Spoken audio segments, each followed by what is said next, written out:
Yo, what's good? What's good? What's good? What's good, fans? Thank you guys for tuning in to the weekend edition of the Voice of the Fans podcast.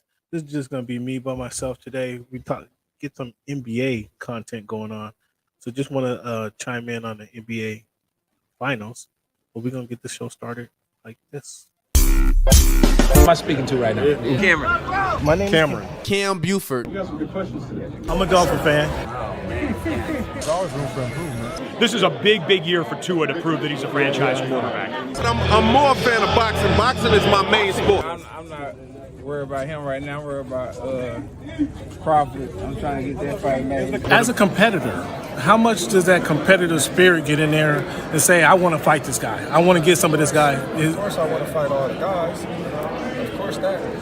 But at the same time, like I keep telling you, it's a business. Once you finish them off, do you feel you get the credit and the respect you deserve there? It really don't matter. I'm just on a mission to become the best, welterweight in the division. After I get him, I want to fight the next best guy, the next best guy, the next best guy. And then once I clear the division, I'm going to move up. Think about it like this. The promoter pays the fighter.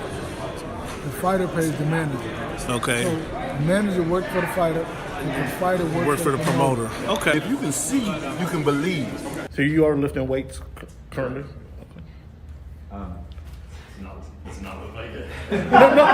When he said it's easier to score in the NBA versus Europe, did you agree with them? To me, it's easy to score all over the world. Aaron, what has the game of baseball taught you? One of the biggest things is being humble. Can you give a message to the kids to kind of persevere through the false teachings they may be giving? Patience. Okay. Patience. As the show Voice of the Fan Oh my goodness! continues to I'm in evolve, You were adding some spice to it. it is strictly banter back and forth between myself and Cameron Buford. I enjoy all of it. The real ones know what's going on, right? Like you said, Pacific Northwest. So I think it's a big part of my game. And every time I step on the floor, I just want to represent myself. You play this game and you don't turn to win a championship, then why are you playing for? I'm happy for the Mariners. I'm happy Yeah, for the whole yeah, thing. no, yeah, I was trying Cam. to send them Nobody. Go watch the tape. Go watch the tape, and then you tell me if it was all about just a system. You look like a buffoon. Go do your research. Go do your study. Oh, this guy. That's what's good in sports, man. It's Big Snoop Dogg, man. That's what's good in sport. Hey, man, thanks for making our voice your choice. You know how we do. Yeah. What's good, fam? Thank you guys for tuning in to Voice of the Fans show. Again, this is a special NBA Finals weekend edition of the podcast. We're trying out this weekend edition. Maybe you guys will get more of this throughout the year. But just want to talk about the NBA Finals right now. We're going to catch up on some NFL later when we do the full show. We're going to do our numbers game, or this week in history, or have our quote of the week. We're going to do all that on the full episode. But just this episode, I want to touch on some of the stuff going on in the NBA prior to the finals. But I got a question for those of you guys tuning in, those of you guys listening. Please, if you're in the chat or if you're listening to us on YouTube, Voice of the Fans on YouTube, HMB Media on YouTube, or if you're in the chat, go ahead, chime in chat. Either one, hit us up on @_Voice of the Fans on Twitter, @_Voice of the Fans on Twitter. My initial question is for you guys. Prior to game one, Adam Silver went to the mic and he stopped short of saying Ja's going to get 50 games. Ja Morant's going to get 50 games. There was a lot of controversy with that. I was surprised because this is only the second time publicly that Adam Silver has commented on the Ja Morant situation. And what he did say is that they've uncovered more information and that he didn't want to take away from the finals by issuing a suspension right there. Was that wrong of him? Should he have issued a suspension right there? Should he even say, well, we'll deal with that when at a later date after the finals? Do you think he left it up in the air? Do you think he took away from the finals by mentioning or not mentioning that the suspension that's obviously coming down? That's my question to you guys. I thought it was a pretty innocuous quote, but it got a lot of traction, a lot of controversy. Obviously, somebody's going to ask him about it because Adam Silver, if you don't know, before every finals game one, Adam Silver kind of does state of the NBA State of the Union in front of all the media members. So obviously that question was going to get asked, and I thought he had a decent answer for it. But a lot of people say that he shouldn't have said anything. He should have just said, "We'll get to that when we get to it after the season," and not mention anything. But he did mention that they uncovered new evidence, and he might be coming down with the hammer after the final. So I thought that was kind of surprising. What's your thoughts on that? How do you guys feel about that? Before I get into my breakdown of Game 1 of the NBA Finals between the Heat, the Miami Heat, and the Denver Nuggets. As you know, if you guys follow the show, I had the Nuggets winning the series 4-2 in 6 games. What we saw at Game 1, it actually could be 4-1. It actually could be 4-1. Though it sounds like the Miami Heat are pretty confident. Jimmy Butler, remains confident just as he was in Boston in game 4, 5, and 6. He was saying they're going to win. There's no way that they're going to lose 4 games in a row. There's no way the Celtics are going to come back on them. And sure enough, that happened. But after they lost Game 1 and after they lost Game 5, Game 4, Game 5, and then Game 6, you was like, okay, Jimmy just hot air right now. But it actually came to. It's hard to beat a team 3 times in one series, then 4 times in a row. Even more difficult. So, and then we know Boston just kind of quit on their team, if you will.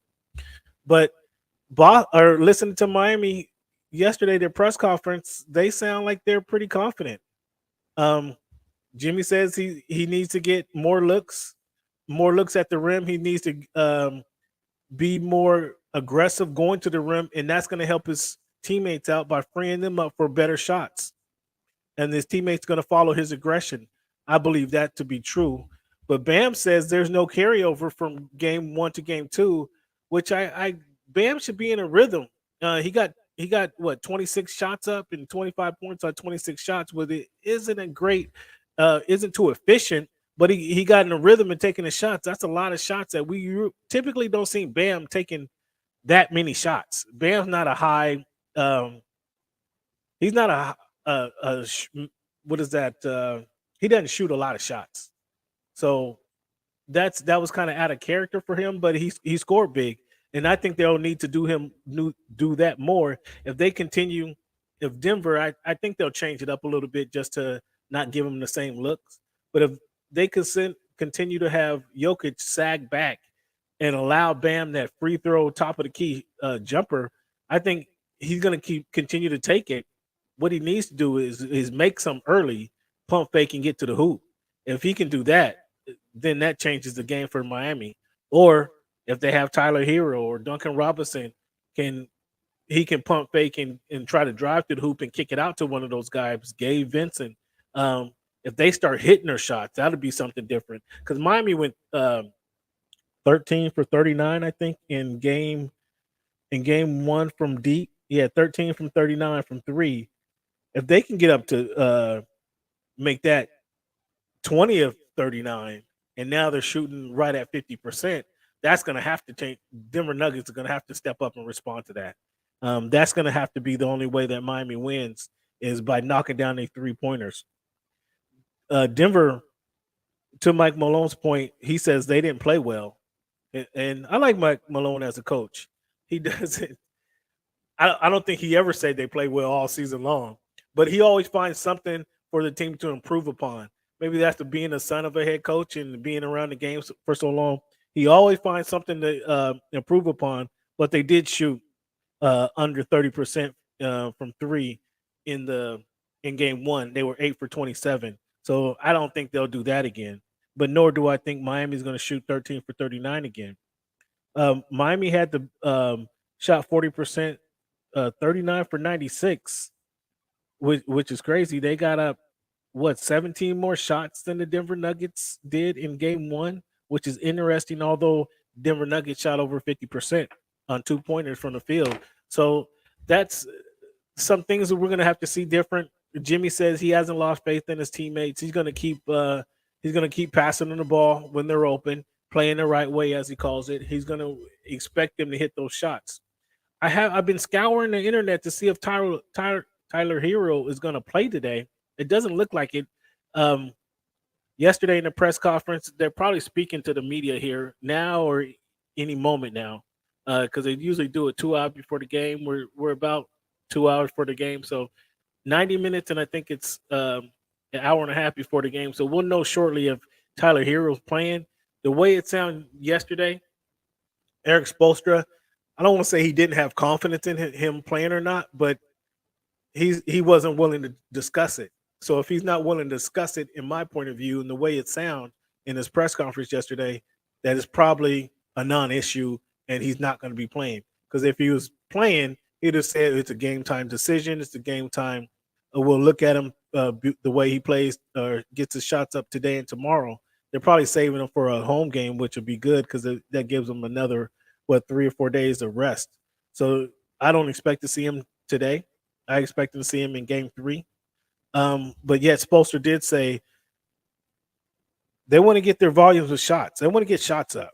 They didn't get enough shots up. They got 96 shots last game. He says they want to get more shots. And though they only shot 40% in the game, he says they love the looks that they were getting, but they still need to get more shots up. So that was pretty interesting to me. I don't know what you guys thought, fans. If you again get in the chat, join the show, be a part of the show, help me out. Just some tidbits that I want to talk about.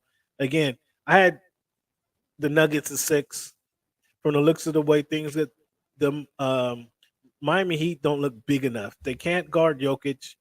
If he wants to, amazingly, Jokic only had a few shots in that game and a few shots in the first half and end up having 10 assists in that first half. So that was surprising. But the way Jokic played, he was 8 for 12, 27 points, 1 3-pointer, 10 rebounds, 14 assists. Again, he's averaging a triple-double through these playoff series. If he's able to stand in the middle of the key or the top of the key, the free throw line below, he only has Bam Adebayo up on him. They're not going to be able to play Love against him. We see some Haslam. I don't know if Haslam's going to be able to keep up for long, but we might need to see Haslam to kind of put a big body on Jokic and get him out of the key. That might be the key, something Miami goes to, because they can't just let Jokic stand there, survey the field like a quarterback and getting no pass rush and just pass it open guy. I mean, at one point they're going to have to double team him. Miami will. And again, he's finding everybody. He's the most exquisite. Everybody's calling him the best passing big man ever in the game. And if he continues to do that, he's going to eat him up. And just think if Denver starts hitting their shots, actually, because again, they only shot. They didn't shoot that great. They shot 50% from the field, but they didn't shoot that great from 3. And if they get better from 3, oh boy, it's going to be an ugly game for the Miami Heat come in a couple hours. So Hero coming back, that's going to be a big addition. I don't expect him to come back to big game 3. Haslam, I think, would be a good adjustment for Eric Spoelstra. Stick him in there, put a big body on Jokic, because I don't think Bam Adebayo is going to be.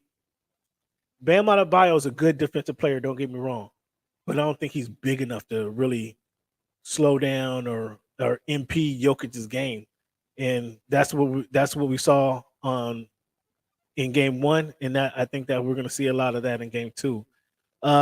Malone, he says they didn't. He was encouraging his guys because he didn't think they played that well in game 1, though at points of that game they were up by 21, I think that was the most, and they held a consistent lead. At Miami kind of brought the lead within 10 points one time late in the third quarter, but the Denver Nuggets kind of pushed that lead back up. So Denver missed a lot of shots. They didn't shoot great from 3-point range. I expect that to get better, whether it's Michael Porter Jr., whether that's Aaron Gordon, whether that's Jamal Murray. I expect all those guys can do better than they did shooting in game 1. It was a funny question. One of the media members asked Jamal Murray if he thought they didn't come out shooting well because of the pressure and nervousness of being in the NBA Finals. And of course, you know that answer. It was funny. It's simple. 2-letter answer. No, simple as that. So Michael Porter Jr. said, looking back at their time in the bubble where they suffered a couple injuries, he went down. Jamal Murray went down over the last couple of years, not specifically in the bubble, but over the last couple of years. And now that they're healthy, this is a championship squad, and this is what Michael Porter Jr. said. He saw that in a bubble.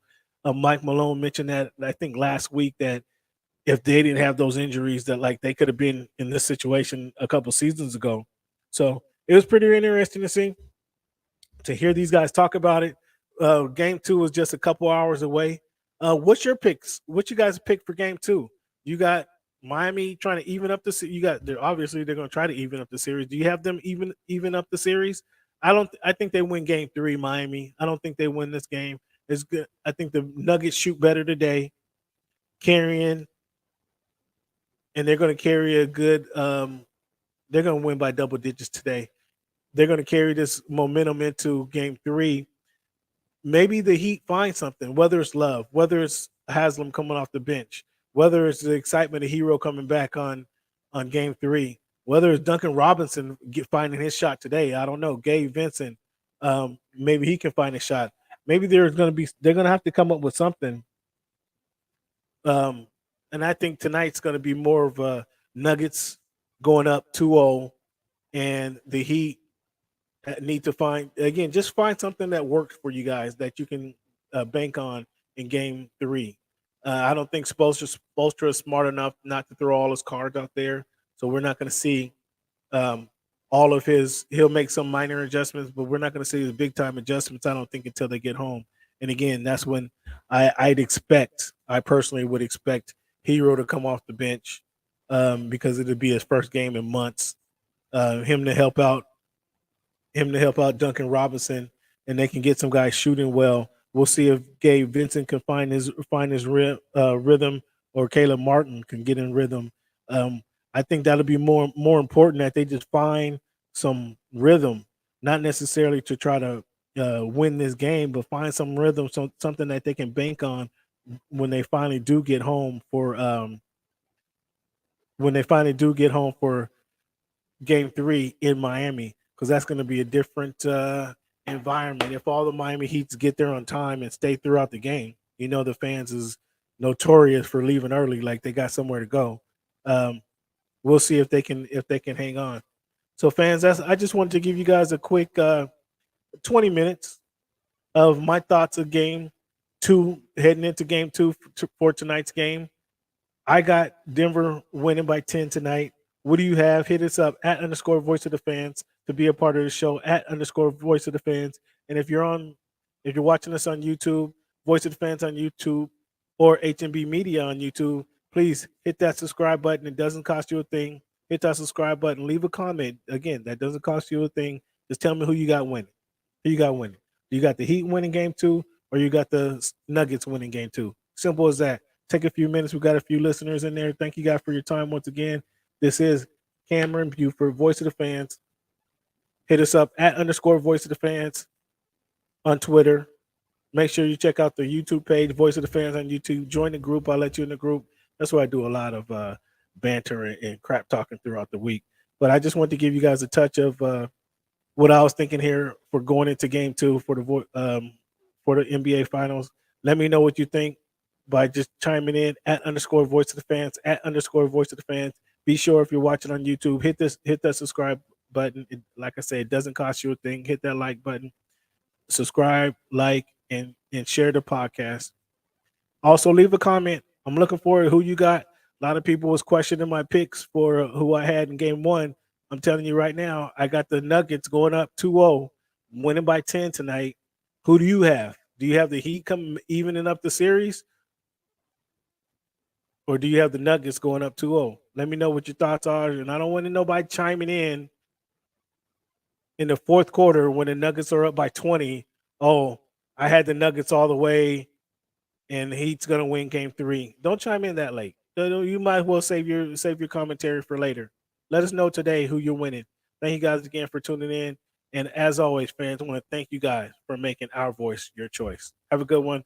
Thanks for joining in the weekend edition of the Voice of the Fans podcast. Appreciate your time. Love y'all.